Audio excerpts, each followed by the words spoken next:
Hey there, everybody. Welcome back into the Rockwall Sports Center Yellow Jacket update for the third year in a row, thanks to Rockwall Sports Center. I'm Chris Curtis, of course, joined by the voice of your Rockwall Yellowjackets. Glad to see that you're back from your long summer vacation, Billy Quinton. Billy, hope you had a great summer. Oh, we did. We went to Royce City, Garland. Toured all of really spending that money locally, aren't you? Yeah, well, I'm spending all the money I make coming here to do this with you. So that's why we got to get to Royce City. That's all that matters. The gas money is important. Well, of course, we had a fantastic season last year. If you were under a bridge the whole year, the farthest Rockwall has been since 1987. They advanced all the way to the Elite Eight. They eventually were beat by Lake Travis down in College Station. That was the last time you and I hung out with Coach Webb. Of course, now the sun has come back up. It's summertime again. We're getting ready for some football here, and let's kind of reminisce on what happened last year. Obviously, a fantastic season. A lot of great calls by you. Talk about what last season meant to you and just how the season went from an 0-3 start to reeling off 10 straight. It's like a Jekyll and Hyde season. But, you know, Coach Webb had warned us, said, listen, that non-district is going to be rough. Just be ready, but we'll be fine as long as we get better. And that's exactly what happened. But as fans, you know, you don't like seeing your team that was going to do something go 0-3. Well, they did. A couple close calls, but then the district starts and they reel off 10 in a row. And they were just an unbelievable team, and they got better as the season went along. And by the time the playoffs rolled around, they were peaking. And they go in and destroy Copper's Cove. They beat Jesuit for the second year in a row in the area playoffs. And then I think the biggest surprise of the season, which was not much of a surprise, I don't think, for that team, was beating Spring in the regional playoffs when Spring had not lost on the football field. Their only loss that year was a forfeit. And so they go out there and take control that second half when they were down at halftime. And then before you know it, we're in the quarterfinals, the Elite Eight. We're at Kyle Field playing Lake Travis, one of the best teams in the state. And so what a fun year. Can't wait to see what happens this year. And, you know, they just keep getting better and better as the seasons keep going. With the seasons changing, you lose key players. And, of course, we're going to lose Will Reed. We'll have a new quarterback for the first time in 3 years, officially starting with Matt Jones. So a lot of other players, Luke Turman, we can go down the list. Tobias. We just lost a lot of key players. Kind of talk about now the new fresh faces we're going to see on the field this upcoming season. Well, yeah, you mentioned those guys that were losing, and a couple of those guys, Will Reed and Luke Turman, have been starters. Luke Turman was a starter for 4 years. I think his last time we played a game without Luke Turman was, I'm not positive, I think it was 1992. You had hair then, right? Yeah, I did. I was full head of hair.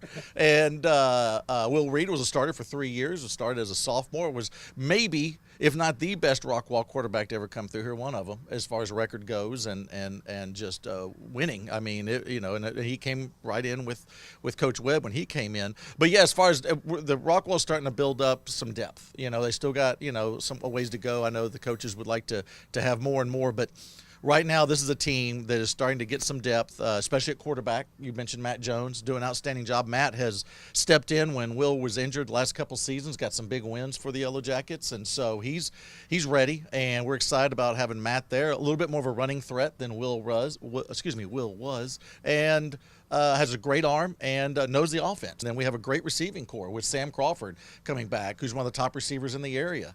And then the running back position, again, we've seen what Chris Warren has done at UT. Last year, Caleb Broach took over and went close to 1,800 yards rushing last year. So now A.J. Blacknall takes the reins, and we'll see what AJ can do in the backfield. You jump over to the defensive side, one of the best defensive players in the area, if not the state, is Alston Orgy. He's getting a lot of recognition, and linebacker. And so he's going to be one of those players like Luke that does not look like a junior right now in high school. No. He looks like he could probably play NFL today. Well, let me put it to you this way. I've known Alston for a while. I did Promise Makers back in 6th grade. My son's in the same class as Alston, and he's a junior also. And I remember when Alston walked in as a 6th grader into Promise Makers, and I remember thinking, well, wow, when did Terrell Owens join the Reinhardt Elementary? I mean, this kid has been cut and big for a long time and outstanding. We're going to have to ask Willie what he feeds him because we got to get on that diet of Willie's some sort. Doing something right. He's doing something right. And not only Alston, but then Anthony, his younger brother, who made the varsity last year as a freshman, is now sophomore, and he's going to be in the secondary doing things. And so these Orgy boys, they're going to be making a difference on that defense. And, of course, when the season ended, a new district was formed. The UIL realigns every 2 years. Rockwall stayed in 6A. They stay in 11-6A, but they have some new friends along the ride for this year. And, man, this is not going to be an easy district. It was ranked one of the top 3 districts in the state of Texas, the most difficult districts in the state of Texas. It's not going to be easy this year, is it? We were joking around. I was joking, Steve Deer's here. He's going to be doing the Hawk update here in a second. And I was joking around. Well, Steve, there's no North Forneys anymore in this division now that he's moved up. And he was like, yep, no North Garlands, and not to, get on those guys, but, they haven't had great seasons in the last few years. And there's no breaks all season, especially with our non-district. With Rockwall, opening up at Highland Park and then playing Rowlett at the Cotton Bowl, and then, we'll close it out with Southlake. And so then you jump right into district.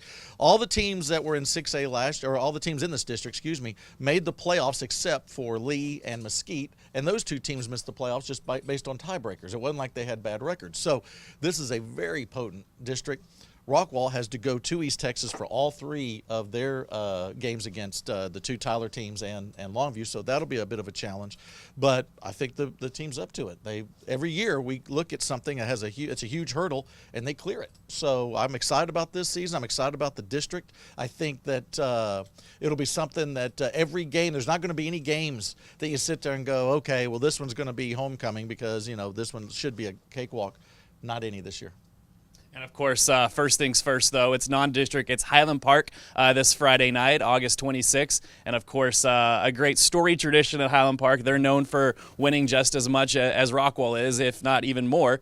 They moved down to 5A, so they're going to have a little bit of an easier road, per se. They're not in 6A anymore. So kind of talk about the Scots, and there might be a quarterback that some of Rockwall alumni or Rockwall community might know, some guy that owns the Cowboys. Yeah, his grandson, Jerry Jones' grandson, is vying for the quarterback position there. I'm not sure. I don't think they've named a starter yet, and I don't know if he'll be a starter, but if he is, I know you're going to be asking for season tickets down there, though, right? Sure, why not? You can do what you do. But no, Highland Park again, as usual, very potent. They used to be in our district.